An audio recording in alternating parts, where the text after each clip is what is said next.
স্বাগত জানাচ্ছি। আমি ১ম এ ধন্যবাদ আপনাকে। একটু গণভোট বিষয়ে আপনার মতামত জানতে চাই। বেশ কিছুদিন ধরে প্রায় ২০-২৫ দিন বা ১ মাস হয়ে গেছে গণভোটের হ্যাঁ এর পক্ষে প্রচারণা চালাচ্ছে খোদ সরকারের উপদেষ্টারা এবং উপদেষ্টারা গিয়ে সরকারি কর্মকর্তাদের বলছেন যে আপনারা হ্যাঁ এর পক্ষে প্রচার চালান। এটি নিয়ে তীব্র বিরোধিতা উঠেছে। আপনার মন্তব্য? দেখেন, আমি আগাগোড়া থেকেই বলছি এই গণভোট অবৈধ।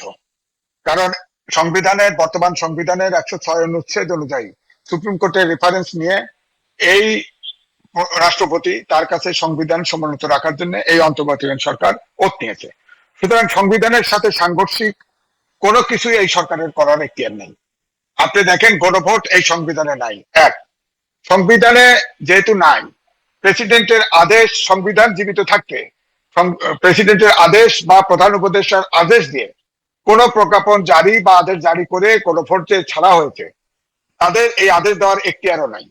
সুতরাং এই গণভোটটা অবৈধ। দ্বিতীয়ত, আপনি স্বাধীন মালিক, জেসমিন টুলি সহ অনেক এক্সপার্টের বক্তব্য শুনেছি, আমি নিজেও যোগাযোগ করেছি। এটা সম্পূর্ণ একটা অবৈধ। কারণ হচ্ছে একই সাথে গণভোট এবং সংসদ নির্বাচন একই সাথে হবে। সংসদ নির্বাচনটাকে বলা হচ্ছে কনস্টিটিউয়েন্ট অ্যাসেম্বলি। এখানে আরেকটা জটিলতা আছে, বলা হচ্ছে যে কনস্টিটিউয়েন্ট অ্যাসেম্বলি ১৮০ দিনের মধ্যে এটাকে আপনার করবে, অনুমোদন করবে সংসদ। এই কনস্টিটিউয়েন্ট অ্যাসেম্বলি যদি না করে, তাহলে এটা স্বয়ংক্রিয়ভাবে এটা অনুমোদন হয়ে যাবে। কিন্তু ৬ মাস গণপ্রতিনিধি পরিষদ হিসেবে কাজ করবে এবং সেই ৬ মাসে কি ইউনিট সরকার বহাল থাকবে? না, এটাই তো প্রশ্ন। এটাও এক্সপার্টরা বলছে যে ওই ৬ মাস যেহেতু কনস্টিটিউয়েন্ট অ্যাসেম্বলি আপনার বহাল থাকবে, ওই ৬ মাস পর্যন্ত দেখা যাবে যে এই সংসদ ওত নিতে পারছে না, সরকার গঠন করতে পারছে না। তখন ইউনিট সরকারই তো বিকল্প আছে, তো তারাই থাকবে। অর্থাৎ এই সিস্টেমে ৬ মাস নির্বাচন পিছিয়ে যাচ্ছে একটা অবৈধ কাজে। আবার এক্সপার্টরাও বলছেন, বিশেষজ্ঞরা বলছেন যে সাধারণত গণভোট হয়, গণভোট হলেও এটা ফাইনালি সংসদে অনুমোদন হতে হয়। এবং গণভোট আপনার সংসদে একটা কোনো বড় ইস্যু আলোচনা হলে সংসদে যদি ঐক্যমত না হয়, অথবা সংসদে ঐক্যমত হলেও বড় ইস্যু জনগণের ম্যান্ডেট নেওয়ার জন্য গণভোটের আয়োজন করা হয়। এটা উল্টা হয়ে গেছে। গণভোট আগে করা হচ্ছে, এই গণভোট ধরেন সংসদে অনুমোদন হলো না, তখন কি হবে? তখন ওটাকে অজুহাত তুলে এই দেশে একটা অশান্তি, বিশৃঙ্খলা সৃষ্টি হবে। তখন যে সরকার, ধরেন বিএনপি হোক, জামাত হোক, যারা সংখ্যাগরিষ্ঠতা পাবে, সরকার গঠন করতে পারবে, তাদেরকে যদি সরকার গঠন করতে না দেওয়া হয়, তারা তো আর বসে থাকবে না। তখনই কিন্তু আর ডক্টর মোহাম্মদ ইউনূসও কিন্তু সরকার ছাড়তে চাইবে না। তখন তো দেশের অবস্থা ভয়াবহ আকার ধারণ করতে পারে। সুতরাং এই গণভোটে এখন আপনি দেখেন, ডক্টর মোহাম্মদ ইউনূস পুরা সরকারি মেশিনারি আপনার লাগিয়ে দিয়েছে হা ভোটের জন্য, হা ভোটের পক্ষে। এখন আমি বলেছিলাম ডিসি, এসপি, ইউনো তারা নির্বাচন পরিচালনা করবে, তো তারা কি করবে? তাদেরকে তো ব্যবহার করা হচ্ছে। তো সুতরাং এখন ইলেকশন কমিশন থেকে বলা হয়েছে যে যারা নির্বাচনের সাথে জড়িত তাদেরকে অবশ্যই নিরপেক্ষ থাকতে হবে, না হলে তাদের বিরুদ্ধে ব্যবস্থা নেওয়া হবে। এখন এই যে ঝামেলা তৈরি হলো, এখন ডিসি, এসপি তারা কি করবে? সরকার বলছে গণভোটে হা করো, ইলেকশন কমিশন বলছে না করো। অফিসিয়ালি ইলেকশন কমিশনের অধীনে সরকারি কর্মকর্তারা, বুঝলাম, কিন্তু সরকার যেখানে বলছে টোটাল মেশিনারিজ লাগাই দিচ্ছে হা ভোটের পক্ষে, তাহলে এটা কি হবে? এটা নিয়ে তো জটিলতা হবে। কারণ যদি বলা হয়, কানে কানে বলা হয় ডিসি সাহেব আপনি রিটার্নিং অফিসার, হা ভোট যদি না ভোট মেজরিটি হয় তাহলে আপনার খবর আছে, তখন তো দেখা যাবে যে এটা জটিলতা হবে। আবার দ্বিতীয়টা, এই সরকার কেন আপনি হা এবং না ভোট দিল? আপনার মৌলিক সংস্কার ছিল 40টা, তাকে 4 দফার মধ্যে আনা হয়েছে। অন্য ভাষার কারসাজি দিয়ে সবকিছু ঢুকানো হয়েছে। এখানে নো কনফিডেন্স ছিল, সেগুলো উধাও হয়ে গেছে।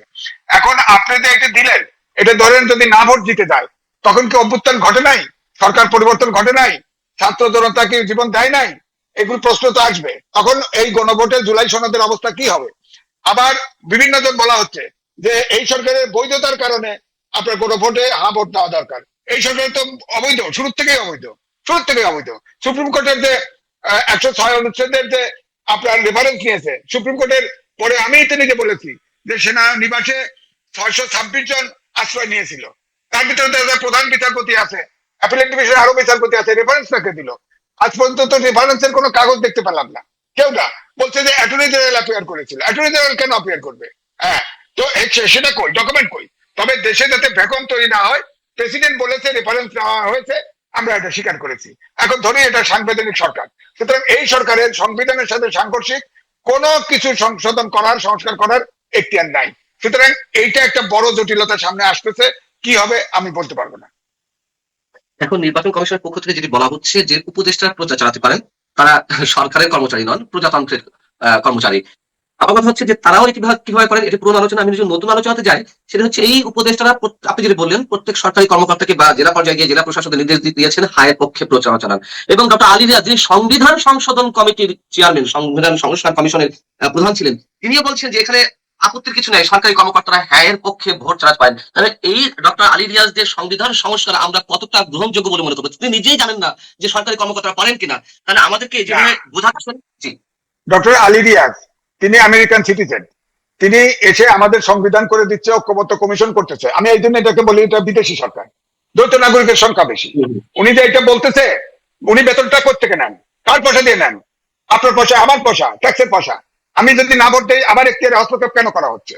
আপনি হা ভোট দিবেন, আরেকজন না ভোট দিবে, তার সকল সরকারি মেশিনারি নামাই দিল এবং সরকারের উপদেষ্টারাও যে নেমে গেল, তাহলে তো নিরপেক্ষতা থাকলো না। এনসিপিতে জয়েন করুক সরকার, সমস্যা নাই, এনসিপির পক্ষে হা ভোট বলতে থাকুক, সমস্যা নাই, জামাতে জয়েন করুক, সমস্যা নাই। হা না ভোট আমি তো বুঝি না, কারণ আমি তো বুঝি এটা অবৈধ, সম্পূর্ণ অবৈধ। সুতরাং আপনি 30টা দলের ঐক্যমত্য কমিশন করেছেন, সেখানে একমত হয়ে সোজা সংসদ নির্বাচন করে সংসদে অনুমোদন করতেন, সেটা আপনি পারেন নাই।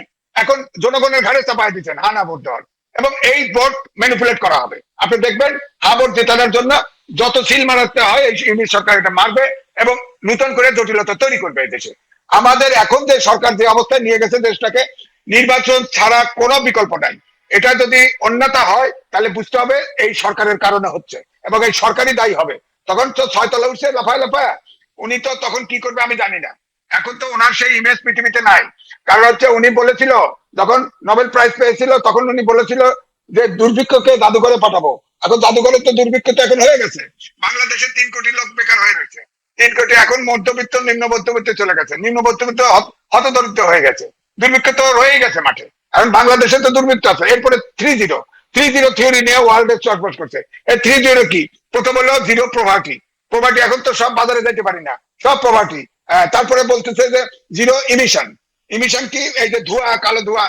ঢাকা শহর বাংলাদেশে বসবাসের অনুপযুক্ত শহর, এখন বায়ু দূষণের 2 নম্বর বাংলাদেশ পৃথিবীর মধ্যে, ঢাকা এই মহানগর। তো সুতরাং উনি তো এটাও করতে পারলেন না। আরেকটা জিরো হলো জিরো আনএমপ্লয়মেন্ট, এখন তো 3-4 কোটি লোক বেকার। উনি করতেছেটা কি? দেশে আপনার বিনিয়োগ নাই, ব্যবসা নাই, কিছু নাই, বাজার ব্যবসায় যে দেখেন, এখন নিউজে দেখলাম যে রোজার আগের জন্য আপনার সব ওই যে ছোলা ডাল এগুলো আনতেছে, এখন আনলোড করতে পারতেছে না। আপনি বলেন তো দেখি, এই সরকার দ্রুত ইলেকশন দিয়ে আপনার রাস্তা মাপবে। এখন তারা কোন ষড়যন্ত্রে, কোন দেশের, আমাদের দেশের সবসময় নির্বাচনে পরাশক্তি গুলো অ্যাক্টিভ হয়। এখন আমাদের এই সরকারের মধ্যে অনেকেই আমেরিকান সিটিজেন আছে, এখন আমেরিকান সেইটা করবে এটা কি করে, এদিকে কর বসানোর সময় গোপন চুক্তি করে আসছে, সেই চুক্তির ভিতরে কি আছে জানি না। আপনি দেখেন আওয়ামী লীগ ফেসিবাদের সময় শেখ হাসিনা আপনার নোয়াখালী চিটিগার কানেক্টিং জায়গায় একটা ইপিজেড করার প্রোগ্রাম ছিল, হ্যাঁ, সেখানে এখন অস্ত্র কারখানা করা হচ্ছে। আমাদের মেশিন টুল ফ্যাক্টরি আছে না, অস্ত্র বানানোর কারখানা আছে না, ওখানে কেন করা হবে? কার উদ্দেশ্যে, কার প্রয়োজনে এটা করা হবে বলেন? ইলেকশন হলো আর 15 দিন 20 দিন পর। আপনি এগুলো সরকার কেন করে? আপনার 6300 স্কোয়ার ফিটের বাড়ি বানাচ্ছে আপনার মন্ত্রীরা হবে নাকি? আপনি বলেন তো দেখি, এই 6000 এটা কি আপনার ই করবে নাকি? 9300 স্কোয়ার ফিট, এখানে কি ফুটবল খেলার মাঠ রাখছে নাকি? এটা কি আজব কাণ্ড? এগুলো সরকারের প্রজেক্ট, এগুলো কিভাবে হয় বলেন? ইলেকশন দিয়ে চলে যাবে। এ তো আবার দেখেন বিমানে 3 উপদেষ্টাকে বোর্ডে ঢুকাই দিছে। উপদেষ্টারা আসছে এদেশে বেনিয়া বর্গী হিসাবে, নাইলে একটা উপদেষ্টা কি করে বলেন আপনার বিমানের ডাইরেক্টর হয়? এখন শোনা যাচ্ছে বিমান আসবে, ওটা অ্যাপ্রুভ করবে, অথবা ওখান থেকে কি করবে না করবে কমিশন টমিশন জানি না। 3 জন উপদেষ্টা, আপনি জানেন কোথায়? আপনার নিরাপত্তা উপদেষ্টা বোর্ডে আছে। ইলেকশন যদি সঠিকভাবে দিতে চায়, ইলেকশন কমিশনের সেক্রেটারিকে ওই ডাইরেক্টর বানাই দিছে, আবার বিদ্যুৎ উপদেষ্টাও বানাই দিছে। বলেন তো 3টা মেজর সেক্টর সেটা আপনার বোর্ডে দিছে। এরা কতখানি ছোট লোক চিন্তা করেন, উপদেষ্টা হয়ে যায় বিমানের বোর্ডে ঢোকে, বলেন তাদের মানিজ্যত বোধ নাই। অর্থাৎ এই দেশটাকে লুট করার জন্য, দেশটাকে ধ্বংস করার জন্য পরিকল্পিত ভাবে এসব করা হচ্ছে বলে আমার ধারণা। আমার প্রশ্ন সেখানে সাংবাদিক মাজিদ, যে এই যে ভারতীয় ইকোনমিক জোনের জন্য যেটা প্রস্তাবিত ছিল সেটা বাতিল করে করুক, আমাদের কোনো আপত্তি নেই। কিন্তু যেখানে বাংলাদেশ অর্ডিন্যান্স ফ্যাক্টরি রয়েছে, সামরিক সমরাস্ত্র কারখানা রয়েছে, এখানে যেসব আগ্নেয়াস্ত্র বা গুলি যেসব উৎপাদন করার কথা বলা হচ্ছে, সেইগুলো সামরিক মানে যে কারখানা রয়েছে, অস্ত্র কারখানা, সেখানে কাঁচামাল হলে তারা নিজেরাই পারে। এবং এটা তো আমি যত জেনেছি সেনাবাহিনী বা সশস্ত্র বাহিনীর সাথে কোনো ধরনের আলোচনা করেনি। নির্বাচনের মাত্র 15 দিন বাকি থাকতে এই ধরনের বড় সিদ্ধান্ত নেওয়ার উদ্দেশ্যটা কি আসলে পেছনে আপনার কি মনে হয়? এইটাই তো আমি বললাম তো, বিমানে বোর্ড করা, আপনার মেশিন টুলস ফ্যাক্টরি আছে, সেখানে আপনি ডেভেলপ করে যত খুশি অস্ত্র বানান না, অ্যাটমিক বোম বানান না, সমস্যা কি? বানান না, ক্ষমতা থাকলে বানান না, প্রজেক্ট নেন। কিন্তু আমার কথা হচ্ছে নির্বাচনে আছে 15 দিন, আপনি অন্তর্বর্তীকালীন সরকার, আপনি যদি নির্বাচনে আন্তরিকই হন, তাহলে আপনার কেন এইসব মেগা প্রজেক্ট গুলো আপনি নিচ্ছেন? বিমানের 2-3 উপদেষ্টা পাঠায় দেন, তার ভিতরে ইলেকশন কমিশনের সিনিয়র সেক্রেটারি আছে, বলেন আপনি। তাহলে প্রশ্ন এই জন্য রিক্সায় উঠলে বলে ইলেকশন হবে, তো এই প্রশ্ন বাইরে যেতে পারছে না। কারণ পৃথিবীতে আমার মনে হয় একমাত্র আল্লাহ ছাড়া ডক্টর মোহাম্মদ ইউনূসের মনের খবর কেউ জানে না। উনি যে কি খেলা কি করবে আল্লাহ জানে, দেশটাকে কোথায় নিয়ে ফেলবে। এদিকে বিশ্ব ব্যাংক, আমি অনেক ডিটেল বলবো না, বিশ্ব ব্যাংক ফোরকাস্ট করেছে এই বছরের শেষে জিডিপি গ্রোথ হবে 3.5%। অর্থাৎ এই ইলেকশনটা যদি না হয় তাহলে দেশে দুর্ভিক্ষ হবে। তো দুর্ভিক্ষ কে সামাল দেবে বলেন আপনি? এই জন্য আমি বলছি যে যত ঝামেলাই হোক না কেন, এই সরকারের উচিত নির্বাচন দিয়ে নির্বাচিত সরকারের কাছে ক্ষমতা হস্তান্তর করে বিদায় দেওয়া, নইলে দেশটা কিন্তু ভয়ানক বিপদগ্রস্ত হবে বলে আমার কাছে মনে হচ্ছে। আমি এই অস্ত্র কারখানার বিষয়ে একটু আপনাকে জিজ্ঞাসা করি।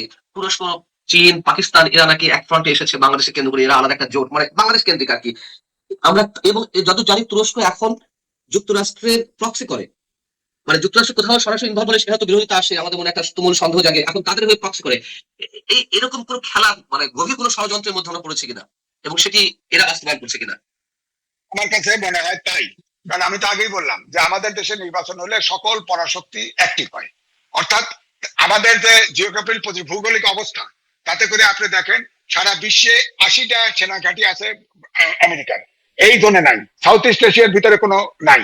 তো এখন ধরেন আমেরিকা তো শেখ হাসিনা কিন্তু বলেছিল যে আমরা ওই সন্দ্বীপ দিলেই আমার সরকারে থাকার সমস্যা নেই, ওই দ্বীপ দিলেই।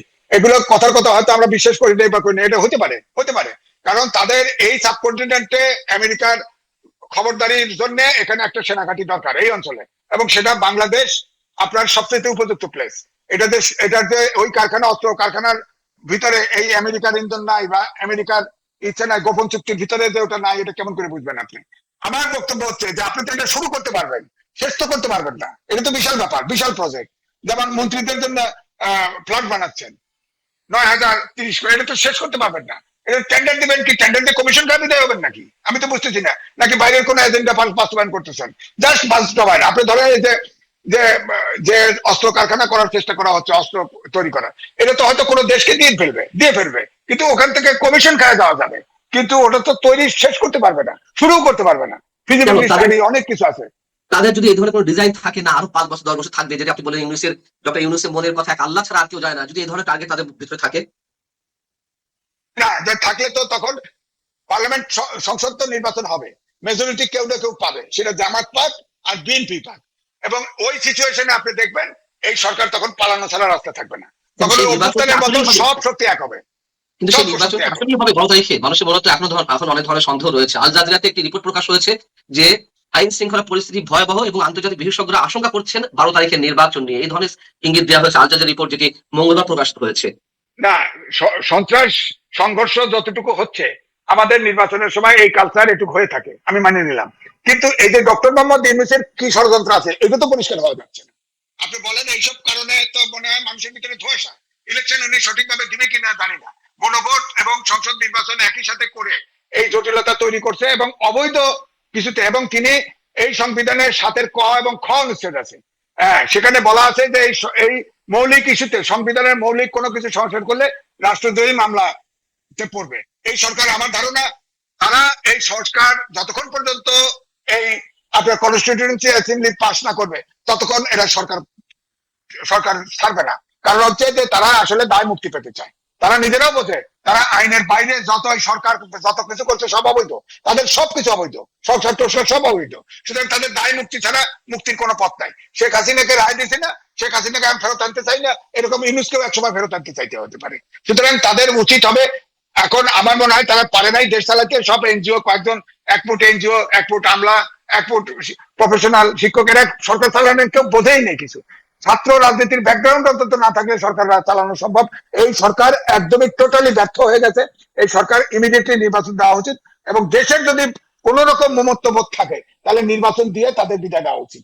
নির্বাচন দিচ্ছে, নির্বাচনে দিচ্ছে, কিন্তু সেই নির্বাচনটি এর মধ্যে মানে অনেক বেশি কন্ট্রোভার্সিয়াল হয়ে পড়েছে। তাহলে সেই নির্বাচন দিচ্ছে, কিন্তু নির্বাচনের ভিতরে আমি তো কয়েকটা উদাহরণ দিলাম, জটিলতা তো তৈরি হচ্ছে, জটিলতা তো ভয়াবহ জটিলতা তৈরি হতে পারে। তো এরকম খোলসা করে না কেন, কোনো উত্তর দেয় না। ওনার ছাত্র, প্রিয় ছাত্র মাহমুদুর রহমান মান্না ছিল, হ্যাঁ মান্না ভাই, তিনিও আমার সাথে টকশোতে বলছে, উনি খালি শোনে, উত্তর দেয় না, প্রশ্ন করলে উত্তর দেয় না, উনি কারো কথা শোন না। ওনার পেটের ভিতরে সব তার পরিকল্পনা, কাউকে জানায় না, শুধু এটা বাস্তবায়ন করে। এখন উনি কি করতেছে উনিই জানেন। তবে আমাদের কাছে উপসর্গ একটাই, যে ইলেকশন কমিশনের সেক্রেটারিকে ট্রান্সফার করা, আপনার এই যে বড় বড় প্রজেক্ট নেওয়া, অস্ত্র তৈরি করা, এগুলোর ভিতরে অবশ্যই বিদেশি এজেন্ডা বাস্তবায়নের প্রতিশ্রুতি তারা আছে, এবং এটা নিয়ে দেশে একটা জটিলতা হবে, তাতে তার সরকার থাকা দীর্ঘায়িত হওয়ার সম্ভাবনা আছে। অনেক অনেক ধন্যবাদ আজিজ। তারপরেও যাওয়ার আগে, শেষ করার আগে একটা প্রশ্ন আপনাকে করে উত্তরটা নিতে চাই। এই যে ডক্টর আলী রিয়াজরা যে বয়ান দিচ্ছিলেন, সরকারি কর্মকর্তারা প্রচার করতে পারবেন, হ্যাঁ পক্ষে প্রচার চালাতে পারবেন, উপদেষ্টা বিভিন্ন জেলায় জেলায় গিয়ে তারা এই ধরনের কথাবার্তা বলছেন। এখন যে এটি দণ্ডনীয় অপরাধ, এই দণ্ডটা এখন কে দিবে? দেওয়ার কোনো ক্ষমতা আছে কারো? না, এই মুহূর্তে তো আপনি দেখেন না, ওই এক মাহাদি নামে এক ছেলে, বাচ্চা ছেলে, থানায় যা বলছে না, এই বেটা পোড়ায় দেবো, আমরা তো থানা পোড়ায় দিছি, আমার লোক ছাড়েতে। তারপরে আবার থানায় গেছে, রাত্রে তাদের বেল দিয়ে দিছে, কোর্টে গেছে, বেল দিয়ে দিছে। তো এখন তো দেখেন পুলিশও টমাতে, তখন বিচারও টমাতে আছে। তাহলে এখন এই জন্য দেশটা এমন অবস্থায় আছে, কে বিচার, কোথায় বিচার, আমি তো দেখতে পাচ্ছি না। আপনি দেখেন একটা একটা ছেলেকে, আপনার ছাত্রলীগের ছেলেকে জেলে আটকায় রাখছে, তার ওয়াইফ এবং বাচ্চা, এটা কি হয়েছে জানি না, তবে আত্মহত্যা করেছে, মৃতদেহ হসপিটাল জেলখানা কেটে নিয়ে গেছে, তাকে প্যারোলে মুক্তি দেয় নাই, এখন আবার জামিন দিছে। এই জামিনটা আগে দিলেন না কেন? আর প্যারোলে মুক্তি দিলেন না কেন? তার স্ত্রী, তার বাচ্চা, সে বলার সময় একটা কথাই বলছে, আমি আমি স্বামী হতে পারলাম না, আমি বাবা হতে পারলাম না। বলেন এই অভিশাপ তো লাগবে না, এইটা অভিশাপ। আপনি প্যারোলে তার নিজের স্ত্রী, কন্যা মারা গেছে, তাকে দেখতে দিলেন না, প্যারোলে দিলেন না।